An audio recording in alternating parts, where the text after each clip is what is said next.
Os últimos reforços do Ceará nessa janela de transferências visando, por que não, uma colocação melhor na tabela do Campeonato Brasileiro, quem sabe até mesmo uma competição internacional. Eu quero trazer aqui os detalhes sobre três assuntos.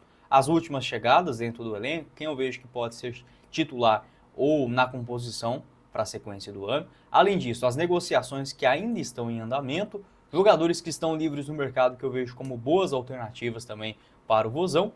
E mais, falando sobre a tabela, o que diz hoje ao FMG a pontuação necessária para alcançar a Libertadores, por exemplo, de 2026. Só antes de começarmos o nosso vídeo de hoje, eu peço para você deixar seu like aqui embaixo, se inscrever em nosso canal, ajudar a gente a chegar nessa marca de 25 mil inscritos, que é a nossa próxima meta aqui no YouTube do Futebol Team, e compre a sua nova camisa do Ceará com a Fute Fanatics. Utilizando o link na descrição do nosso vídeo, você garante 10% de desconto nos pagamentos via Pix, como por exemplo vários acessórios do Vozão. A camisa dessa atual temporada você encontra por apenas R$ 339,90, em muitos tamanhos, do P ao Extra G. Há também a camisa número 2 por R$ 359 e a possibilidade de personalização por apenas R$ 15, tá? Com o seu nome a partir de R$ 15 e o número a partir de 20. Essas e outras ofertas do site eu separei para vocês, o link da Fute Fanatics logo aqui abaixo na descrição do vídeo, beleza? Bora começar o nosso vídeo de hoje para falar sobre as últimas contratações do Ceará para a sequência da primeira divisão. O meio-atacante Rodriguinho foi recentemente anunciado, ainda na manhã desta quarta-feira, um empréstimo junto ao Cruzeiro até o final desta atual temporada. Jogador de 22 anos, eu vejo mais como uma opção para a composição do elenco. Já assisti muitos jogos do Rodriguinho, ele pode atuar tanto como um camisa 10, um meia central, como também um meia pelos lados. Um jogador muito habilidoso, consegue trazer bem essa bola de pé em pé. Inclusive eu já assisti um jogo do Vitinho ainda na base, ó. Foi esse jogo aqui, ó. Foi esse mesmo. Eu estava lá em Belo Horizonte em 2022, ó. Fez um grande jogo, inclusive, nesse dia. O América, que sempre teve uma base muito boa, esse outro rapaz, o Luan Campos, aqui jogava muita bola, hoje está lá no futebol da Turquia. É uma base muito boa, do América Mineiro, revela muitos jogadores. Ele acabou ficando livre no mercado, não renovou o contrato com o América e foi para o Cruzeiro. No Cruzeiro teve apenas 8 jogos nessa temporada, uma partida somente na Série A, e agora acabou sendo emprestado. O mapa de movimentação indica exatamente isso que eu comentei com vocês, é aquele jogador que atua pelos dois lados. Na Série B do ano passado, atuou mais pela ponta esquerda, mas já fez sim essa função, por exemplo, de um meia central. Tá? Outra negociação que ainda deve dar certo para a sequência da Série A, o Lautaro Dias, atleta de 27 anos de idade do Cruzeiro. As atualizações que a gente tem até agora é a seguinte: o Cruzeiro reavaliou a situação do atleta. A ideia inicial era da Raposa vender o jogador em definitivo, mas o valor pedido de mais ou menos 15, 13 milhões de reais foi considerado alto para grande parte das equipes. Então, neste momento, o Cruzeiro até mesmo vendo como uma boa opção de dar sequência para o atleta, aliviar um pouquinho a sua folha salarial, um empréstimo, por exemplo, até o final do ano, não seria algo impensado nesse momento pela diretoria celeste. Então, o Ceará é sim um dos favoritos para contar com o jogador. Pode atuar como centroavante, também como um ponta pela esquerda. Na Série A realizou apenas 5 partidas até agora. Desta forma, ainda pode ser inscrito em outro clube da primeira divisão. E o Paulo Baia também, que é um nome que foi dado como certo, até ficou no banco de reservas no último jogo do Fluminense contra o América de Cali. A tendência é que ele seja repassado. Na Série A tem apenas 4 partidas, então ainda há uma margem para o jogador realizar antes dos 8 jogos até o dia 2 de setembro, que é quando encerra a janela de transferências.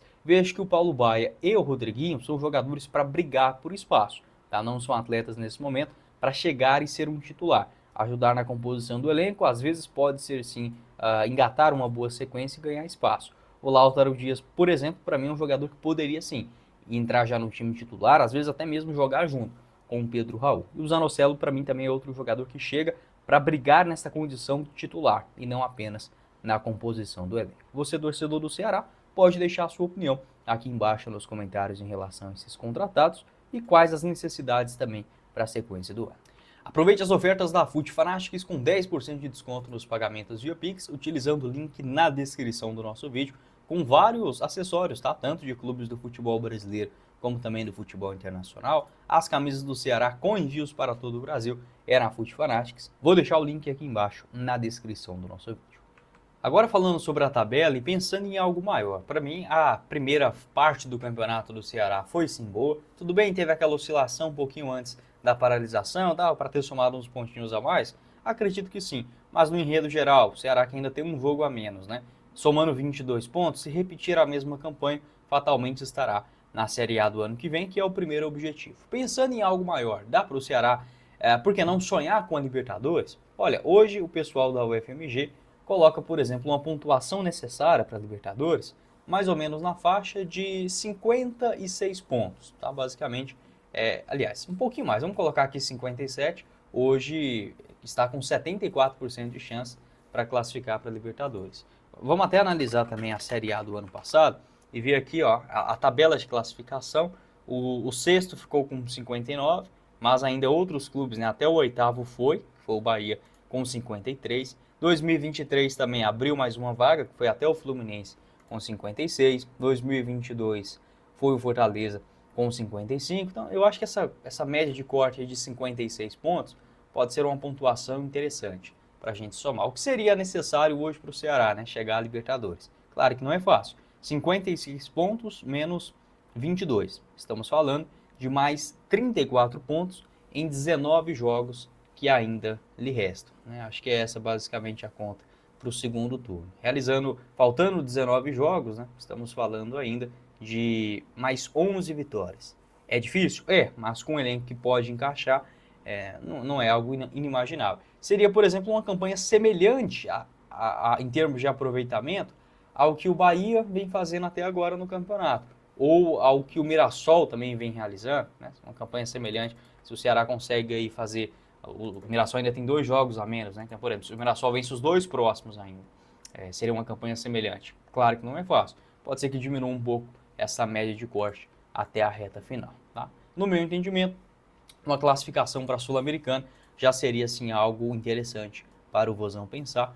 A pontuação hoje para a Sul-Americana, deixa eu até pesquisar aqui para vocês, ao vivo, né? Segundo a UFMG, está colocando em mais ou menos uma faixa de 48, 49 pontos. Então é basicamente o seguinte, o Ceará permanecendo na Série A com uns 44, 45 pontos e mais uma vitória e um empate, fatalmente estará também na Sul-Americana do ano que vem. Uma pontuação segura para a Sul-Americana é 49 pontos. Dificilmente algum time que faz essa pontuação próximo dos 50 fica fora de uma competição internacional. E agora eu quero fazer 2 sugestões de jogadores brasileiros que ainda estão livres no mercado.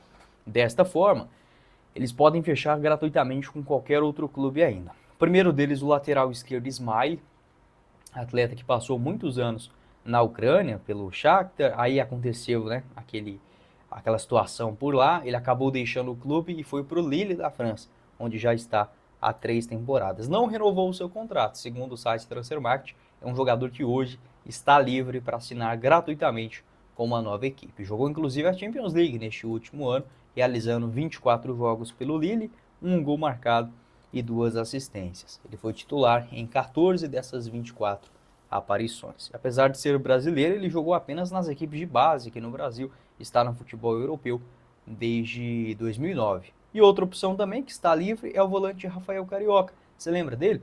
Ex-Atlético Mineiro, Vasco da Gama, revelado nas categorias de base do Grêmio, após quase 8 temporadas, né, completas lá no Tigres do México, o jogador, segundo o site Transfermarkt, está livre. Não houve uma renovação. Acho que ainda tem muita linha para queimar. Não é uma posição assim que o Ceará está precisando, né? O Rafael Carioca é mais um primeiro, um segundo volante, mas é um nome que eu destacaria também dentro da nossa lista de atletas que estão livres. Aqui o mapa dele de movimentação na última disputa da Liga Mexicana, basicamente executando uma função de um camisa 8, se destaca muito pelos desarmes e também pela recomposição, né, dentro de campo, a distribuição de jogadas. É um jogador bom também, tecnicamente falando.